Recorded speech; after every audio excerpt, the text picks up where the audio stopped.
Welcome to NDTR Spotlight, the corner of the internet where NDTR shine. I'm your host, Marie Lorraine. And I always like to say there's two paths in the NDTR world. You can stay in NDTR or you can become a dietitian. And I do apologize, I've been a little biased and we've had a lot of episodes talking about the dietitian credential, but today we're balancing out with our guest, Angela. She is a NDTR for over 20 years, which is incredible. It is a gem and a privilege to be able to talk to somebody who has held the credential for so long and has been successful with a full career with the credential. She has her associate's degree, bachelor's degree, and is a health coach. And just some quick highlights before we meet her. She has had time working alongside two dietitians, creating a weight loss program. And she had the privilege of working with corporate fitness facility and ran a weight loss program there that lasted for 12 years. On top of that, she is very skilled in clinical nutrition. She worked as an NDTR in long-term care and was in charge of her own floor of patients. So this is an NDTR who knows her stuff and is advocating for the credential. And I'm so excited for you and I to get to sit down and chat with her about her career. Angela, thank you so much for being here. Thank you for having me. It's honestly a privilege. I think you are only our second guest who has a long career as an NDTR. So all your words are going to be eaten up. I'm sure of it. So can we just start from the beginning? Like, when did you become an NDTR and what does that look like for you? Well, I was actually in nursing school and I took Nutrition 101 and that did it for me. And I did so well, the professor said, maybe you're shortchanging yourself. Maybe you should be in the field of nutrition and dietetics and not nursing. And so I thought about it for a while and I took Nutrition 102 and then I took medical nutrition there and it just kept going on and on from there. And I received first an associate's degree in dietetic technology and food service administration, passed the DTR exam, took it at NYU. That's where it was when I took the DTR exam. This is back in 1997. It was manual, 275 questions as opposed to 100 questions or 130 that are now with the computerized version. So I took a manual exam, 274 questions at NYU and passed. And that's a manual exam. That is so cool. I wonder what that was like. They gave us 5 hours to take the exam. 5 hours? Wow. Yes. The NDTRs were on one side of the hall and the dietitians were on the other side of the hall. And we both had 5 hours and we had a break in between and we all came out of the classrooms, discussing, oh my God, what questions what was on your exam and, how's it going? So it was kind of cool. So you took the exam. What kind of followed after the exam? What followed after the exam was I joined two dietitians took me on. It was like amazing. Two dietitians took me on for, they were creating a weight loss program called Nutrex. And this was for a facility that had personal training, cardiac rehab, physical therapy. And they took me on. I met them. It was kind of ironic how I met them. Somebody said to me in town, oh, there's two dietitians looking to hire another dietitian. And I said, well, I just passed the exam, but it was for registered dietetic technician. I said, you know what, I'm going to go anyway. And I did, and they hired me. And I helped create the program with them. It was called Nutrex. It was a weight loss program based on behavior modification. My program was called Executives on the Run. So I helped busy corporate executives eat healthier, who were always going to fast food restaurants because they had no time. And I helped them 2 ways. One, trying to eat better on the run, just like they are executives on the run. And I also went to all the different fast food restaurants that they were going to and found healthier choices for them to eat, at those same places, which they really appreciated. And the program was going great until the owner of the facility, it was privately owned. She sold out to New York Sports Club. And that's our program ended. But our program was very successful. That's incredible. And I love that you met your patients patients like where they were. It's like, okay, you're eating at fast food restaurants. Let me give you a solution there.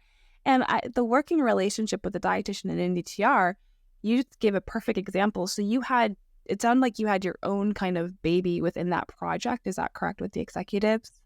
I had my own baby with it. I still counseled Nutrex, which was the behavior modification for weight loss, but then I had my own program within that program. How did your own program develop out of that? What was the conversations that led to that? I had so many executives that were my patients there. So I said to the head dietitian, I said, why don't we just do executives on the run? I have so many patients that are corporate executives who need more than just what we're doing here. They need to learn how to eat better and healthier and, within their work schedule. So that's how it became. So I developed it and it took off. And then it was a company called U.S. Tobacco. They were in Greenwich, Connecticut. I got the bulk of the executives at U.S. Tobacco. That's wow. I got busier than the dietitians, and one of them was a little mad.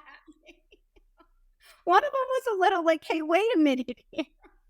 That's funny. See, the NDTRs, you can do things.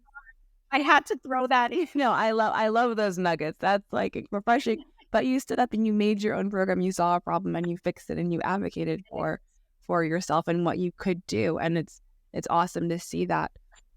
And so it sounded like it closed, which must have been tricky. But then, so what happened? Well, that's how my own program developed from that. There's a corporate fitness facility down the road who heard we were closing because the company sold out to New York Sports. He called me. He called me and recruited me. And I went there. And it lasted for 12 years. And the only reason it ended was he moved. And he moved too far in Connecticut and I wasn't able to travel. My son was little and I wasn't able to travel as far as he went. But I ran this program for 12 years and it was my own. I created the education material. I created the recipes. I worked with the trainers because the program was a 30-day weight loss program. They saw me once a week and they saw the trainers for 5 days a week. And then they had a massage at the end of the program. Yeah, it was really cool. It's refreshing to hear you create a program and having, an NDTR behind that program. Because they're 12 and lasted for 12 years.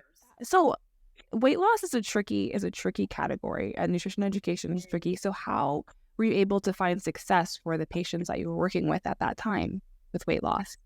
I think whatever I was doing with them, first of all, you have to establish a rapport with someone. And then once you do and they trust you, they listen to you. And then I always found a way, not everybody's always compliant when it comes to weight loss. So I always found a way to work like around that where they wouldn't walk out of there and say, well, what did she say? Or I'm not doing this. Or, I tried to find a way where like a common ground between the two of us. And they appreciated that. They loved the recipes. They were making them. Some patients had private chefs and they gave the recipes to their private chefs and their chefs were making them. And so I just think it was the rapport that I had established and it made the program successful. But I find it interesting. So it sounds like you're working with a clientele that has a little bit more money. Is that correct in saying? I worked with both. Okay. So I worked with both. So it's not always that. Some of the people there, the patients there did, and some did not. So how did you navigate that? Because the nutrition counseling and interventions for people are, can be highly influenced by their socioeconomic status, whether rich or poor. So how were you able to cater and mend your counseling based on the clients you had? I went to their house and demonstrated the recipe for them. And then they were able to make it from there on in. And I also found out where they shop and would shop on a budget for them. Okay, so like broccoli is on sale and blueberry, buy what's in season, but buy what's on sale. So they really appreciated that. Like, I did my homework. I went to different stores. I went to different grocery stores and found what was, on sale. And, and I would tell them, look, go to Stop and Shop or go to Whole Foods. And what was a real joy was when Amazon took over Whole Foods because it became so much more affordable for people. So little things when you're like doing your own program. These are things like going to grocery stores and shifts like that. So 12 years, that is a long time. So it sounds like, how did you not get burnt out in that role with doing weight? I just loved what I was doing. I loved it. I'd still be doing it today if they didn't move. And when they moved, people would say, they would get people and they were like, we heard about Angela. Did she come with you? And they were like, no, she didn't come with us. I know, but a lot spun off from that job because Greenwich Magazine contacted me and I started writing nutrition blogs for them. Did that for a few years until Greenwich Magazine became Fairfield County Magazine and it branched off to the other towns in Connecticut. So then, I wasn't writing for Greenwich Magazine like any longer, but I did that for a few years. So I had like spin-offs. Lawyers called me and asked me if I would go to their firm and give a counseling session, to, have like a meeting with all the lawyers and speak to them about nutrition and where they can, it was a Q&A. So I did that. So I had a lot of spin-offs from that one job.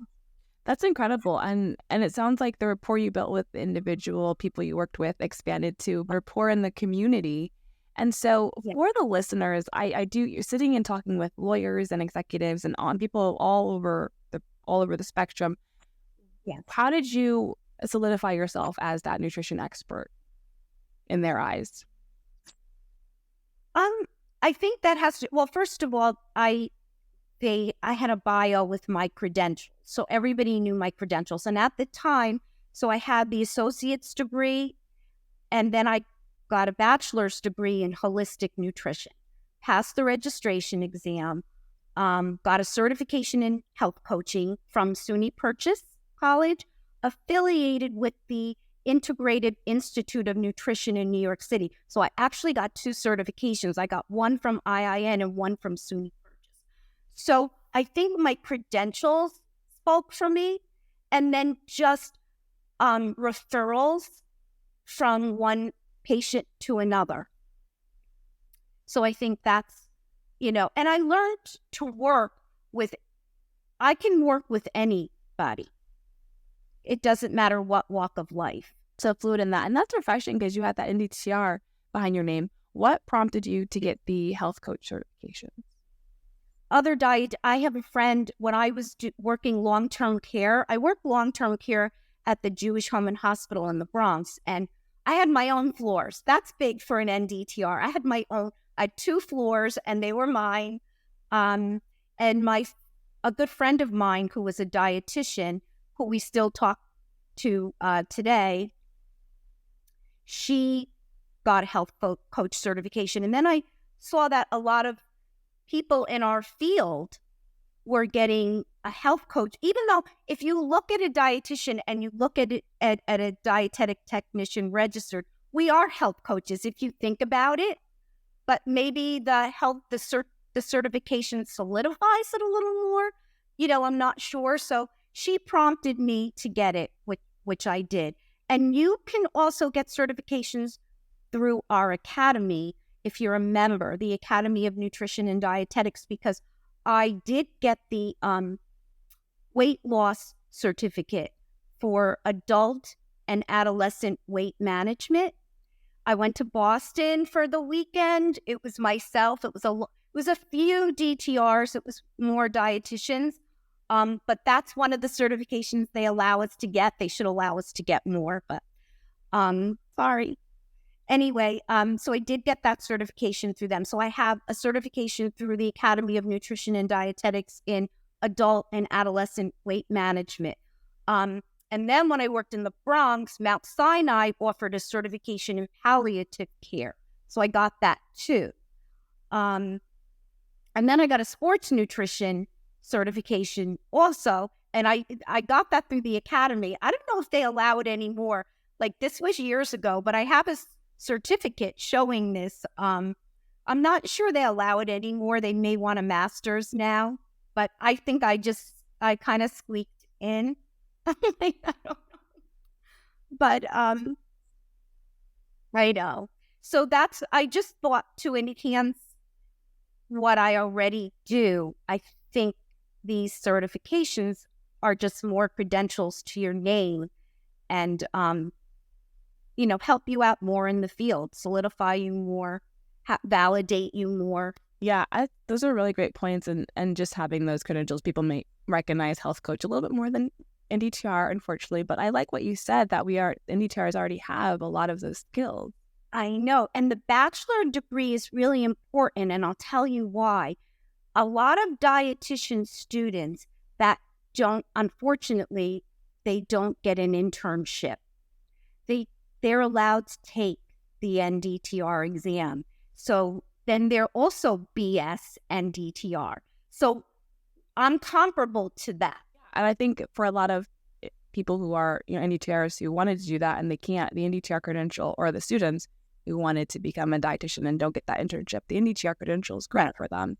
And right. You are exactly. So you kind of dipped in there, the fact that you went into long-term care. So when did that happen in your career, and what was the prompting to enter into that field? Because that's very different than what you were doing prior. It was. I was working clinical at St. Agnes Hospital in White Plains. And yes, I was in the diet office for a while. They're correcting menus. But when they saw that I could do more, that I was able to read labs. Yes, we can read labs. So I'm going to tell everybody that we can read labs. They put me on the floor. So I was on telemetry, pediatrics, oncology, and they let me work as a clinician also, besides correcting menus in the diet office. And then what happened was the Cardinal was keeping this hospital afloat. And when the Cardinal passed away, the hospital is no longer there. So I saw the writing on the wall. So I saw that the Jewish Home and Hospital in the Bronx was looking for a dietitian. But I was taught in my program, even if they are looking for a dietitian, you send your resume anyway. Right? That is such a gold nugget. I try to tell everybody that if they're looking for a dietitian, you still don't be scared. Don't be afraid of that. Just send your resume out. You never know. And I sent my resume out and I got the job. So there's proof right there. Yeah. So what was that? I mean, well, I do want to acknowledge, I love that you, in the hospital setting, you advocated for yourself, you showed your skills, and then you were able to get more right and work with. Right. I graduated. Right. Yeah. You're like, I know what I'm doing. And I think that's something that's huge that a lot of NDTRs are kind of missing. I was reaching out, or some NDTRs reached out to me on the podcast on Instagram and just said they advocated that what they could do, and they got into meeting or lunch and learns with dietitians, and they got raises. And this is another amazing example of you got to do work that you're able to do and improve your clinical skills just with practicing. And yes, and at the Jewish Home and Hospital, when they gave me my own floors and they saw I was able to do exactly what the dietitians do, they gave me a raise and they raised my salary to what they were paying the dietitians. That was big. Incredible. Yeah, and then wow, that's incredible. But before, I mean, what was the interview process look like? Because I've been walking into an interview for a dietitian job, and you're an NDTR. How did you hold up your head and then prove your worth to them to get hired? The head of nutrition, the head dietitian, she was aware of my credential. So, and she saw that I already worked clinical in the hospital. She saw that I had a field experience at WIC besides the 480 hours that we do. And she said, I'm going to give you a shot. So I was, okay. That's perfect. And technically you were able to do, so you ran your own floor and you had, so technically there was a dietitian. There was a head clinical, and she would periodically go around checking everybody's charts, which is the right thing to do. There were 8 of us. There were 6 dietitians, me, 1 NDTR, and 1 CDN. She got a CD. I think years ago you were able to, when you got a bachelor's degree, no longer, you could apply for a CDN. We also got grandfathered into that, and 1996 was the cutoff, and I got registered in 1997. I missed off by 1 year. So close. I know. So what was it like being in charge of your own patients in long-term care? What are there any significant memories you have or interventions that you were able to do for the patients there? It was rewarding, especially when you saw what you implemented, the what you nutritionally implemented for patients, that it was working. It was very rewarding to see that and to feel that. Like, I felt like good about myself. I felt great for the patients. And I always, if I saw something wasn't working, I would always follow up and make a change. And the doctors in long-term care are a little bit easier to work with than in hospital care, because they'll implement what you recommend for them. So a lot of that was happening also. So it was just a really, really, really good feeling. About myself, about the credential, I just felt rewarded for myself and the patients. Yes, yeah. I didn't lose anybody. Yes, everyone stayed alive, and everybody was alive with me. That's so good. So, where are you now? What other? Okay, so where I am now. Also, I want to also make it a point to throw in, just to show you the diversity that I have had. I worked with eating disorders. There was a program in Mount Kisco called Hungry Heart, and a dietitian ran that program, and she was looking. Here's another ad for a dietitian that I applied for that I also got. And she ran a program for binge eating, bulimia, weight gain, everything but orthorexia, everything but anorexia.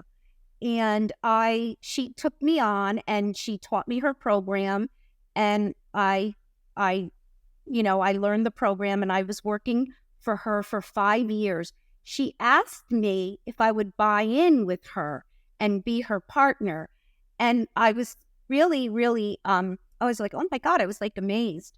But I went over the numbers with my husband, and the math didn't make sense for me to buy in. So I didn't buy in to that, but I did that. Where I am now. So I've been doing medical, weight loss. So I'm the only nutritionist there. It was myself, a nurse practitioner, a doctor, and I would do the nutrition counseling. It was medical weight loss because we took blood work, and I'm able to read labs, so I can go over labs with patients. We were replacing 2 meals a day with shakes, and they were eating 1 meal a day. And I was, we would allow snacks, and I was the nutritionist. I was doing the diet plans. I was teaching them how to replace 2 meals with shakes and supplements if they needed them. I learned a lot about supplements in this job, something I really never touched upon before this. And the doctor recently,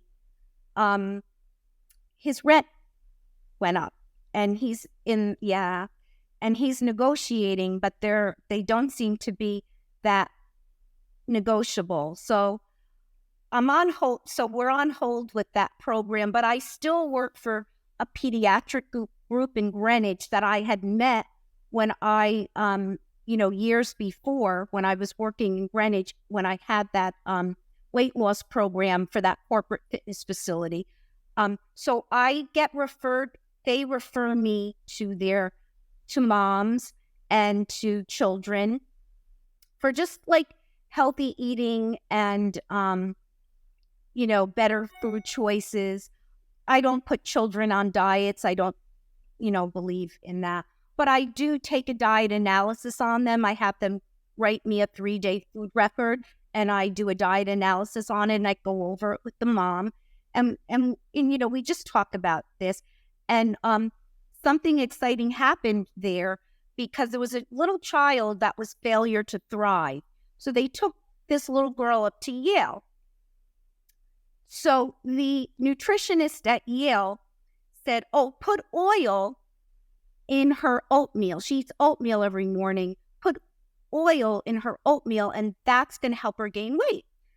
So they brought this to my attention, and I was like, oh my God, oil in a 3-year-old? I said, put butter in the oatmeal. I said, yeah, flavor. I said, flavor it. I said, yeah, put some milk and butter in the oatmeal. And the child started to eat her oatmeal again and started doing like much better. So that's where I'm at right now. Angela, it sounds like you've done everything. I've done so much. Sports, pediatric, long-term care, geriatric. I told you this before we even went on, and I think this is a good piece of advice to give someone that I learned in dietetic seminar, which was my last course in college, that don't ever say you don't know how to do something. Shake your head yes, and just figure out a way to do it. So I've lived by that. That was like the best piece of advice I got when I was a young dietetic student. So I like to pass that on. That is a challenge though, because you actually do have to go and do the work and figure it out. Yes. Okay. You're absolutely 100% right. A NDTR has to prove themselves more than an RDN. But when I was in nursing school, okay, there were RNs and LPNs. Okay. Same thing.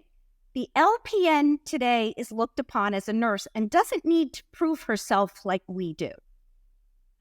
So that's the challenge. With that, having to prove yourself. So what tools did you develop in being able to say, yes, I can figure it out? And then how did you figure out all these things? Because switching into the different categories of nutrition that you switched into in your career, it's hard. So what resources did you have? What tools, what strategies do you have to figure out how to get something done? Well, the groundwork starts when you're in school.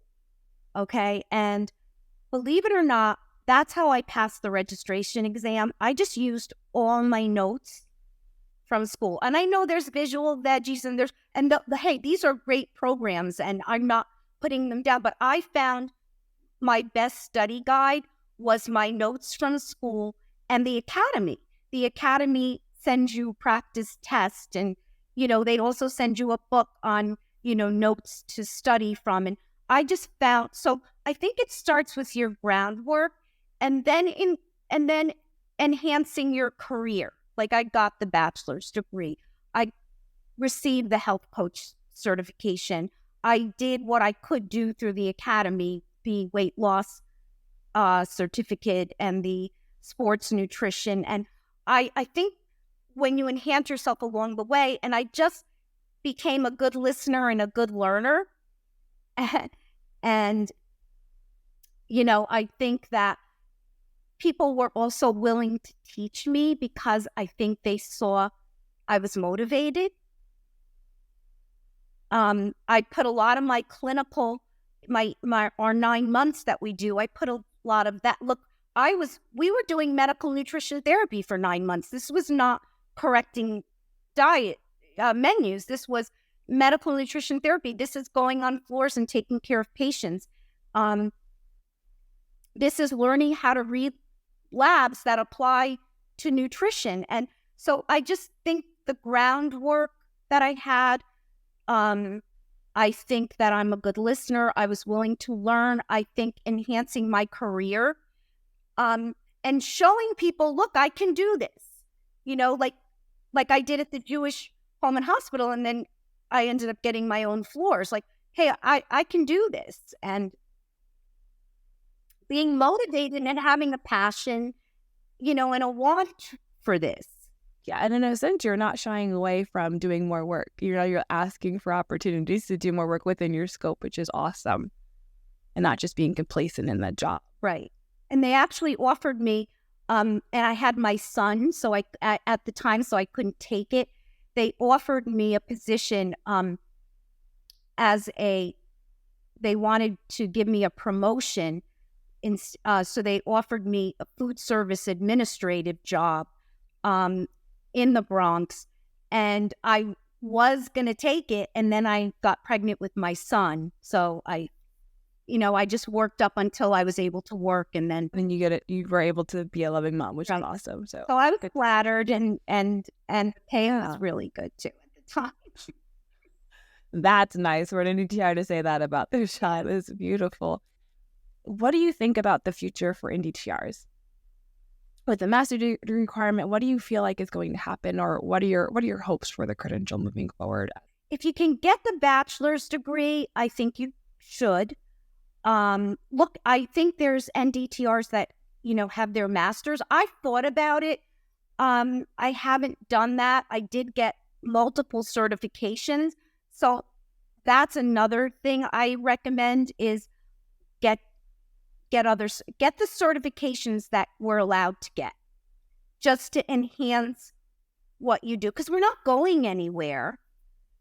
I do know that's going into effect next year, that the registered dietitians cannot sit for the exam unless they have a master's degree, but it's still in place as far as I know. I'm not completely sure that a dietitian student who doesn't get an internship, they're allowing them to sit for the DTR exam.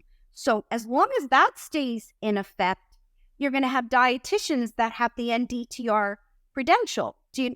So that this is the future, that I see. I hope we don't dissipate. If we do, I hope I'm no longer in the field. If that does happen, but I don't really see that, because you know why? There are health coaches getting jobs, certified health coaches getting jobs that we do, because some places that's what they're advertising for. They're advertising for a health coach, a certified health coach.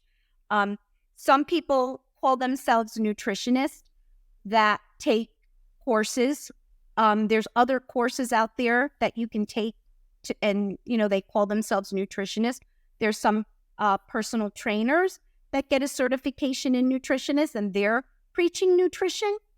So I think that all looks good for us because we're above that. Yeah, and so I agree. And, talking to you is so encouraging, because I was always really concerned about that master's degree requirement. But hearing the fact that you applied to 2 jobs that were asking for dietitians, and you got the job, and you were able to successfully do the job as an NDTR, just brings me hope for NDTRs moving forward. Even if there is a lack of dietitians, NDTRs can step up and kind of fill that gap. It sounds like the way that you've definitely. Look, another piece of advice that I got in dietetic seminar was, it doesn't matter if it says registered dietitian, send your resume. So I always live by that also. I love that. So Angela, can you give the three big takeaways for all the NDTRs listening to the podcast? What are the 3 key pillars of advice that you would tell them to take home and just run forward with in their career? Yes, we have to prove ourselves more, but prove yourself. If you can do the job, prove yourself. When someone sees that, they take that into consideration and they do advance you in the job. So, definitely, and another piece of advice is don't be scared if you're trying to look for a job and it says registered dietitian. Send your resume. You may get the job. Look how many jobs I got that I applied for that said registered dietitian, and including eating disorders. I mean, I learned how to work with eating disorders. So send your resume. It doesn't matter that it says registered dietitian. Send your resume. You may be surprised and they may call you. And don't get discouraged. Don't let anybody think, don't get discouraged. I know that we can get discouraged, but don't let that get you down. Just keep going forward. And I'll add to that, enhance the career of the NDTR. I really am, if you're able to, I truly believe in enhancing the career with education and certifications. All solid advice. Thank you so much for your wisdom and your time. How can people find you or reach out to you or just follow what you're doing? Okay, so I do Meatless Mondays. I'm trying to learn how to create a website. So when I got the health coach certification, they had a brief course to teach you how to start your own website, but it was so fast and so many different things to read to start your own website. So I really am trying to get someone to help me set up a website, because I'm really trying to, I promote Meatless Mondays on my Facebook and Instagram right now. I test the recipes and make them at home before I post them. I take photos of them after I make the recipe. I post the photo along with the recipe, and then just give a brief advice why it's good to go meatless, even if it's only one day a week, to get your protein from a plant. So if everybody would be kind enough right now to follow me on Instagram and Facebook until I do get a website going, I would really appreciate that. And I do it as Angie's Nutrition Tip on both, but it's to find me, it's under my name, which is Angela Claire Schiz. Perfect. I love that. I think the audience can do that. I would definitely be following along on. Well, I would appreciate it so much, and you'll get free recipes. Ooh, and your recipes are clearly good because you had successful programs where you were able to teach those recipes to countless people. Right. And I always did, when I had that weight loss program on my own for 12 years, I always did recipe of the month. So I would offer that to the facility. So even the non-weight loss clients were saving and making my recipes. So I would really appreciate it if you would all follow and like my recipes. But yeah, so of course, and it's the helping for Sundays. I'll be sure to promote it on NDTR Spotlight. Angela, anything else you'd like to share with the audience before we close out? No, I just want to say thank you to you for putting me on the spotlight. I really appreciate it. I really advocate for the credential. So that's why I'm so appreciative, because I really do advocate for the credential. And I think the more of us that advocate, the better it's going to be for the credential. So go out there and advocate. Yes. Let people know about NDTRs, what you can do, and show your worth. So thank you, Angela, so much for your time. And remember, we're nationally accredited. We are nationally, we can specialize. We're educators. We can read labs, and we're nationally accredited. Yes. That means something. That's big. It means a lot. Yeah, that is huge. Advocate. Awesome. Well, again, thank you so much for your time. NDTR audience, thank you so much for listening. And we will see you guys in another Spotlight.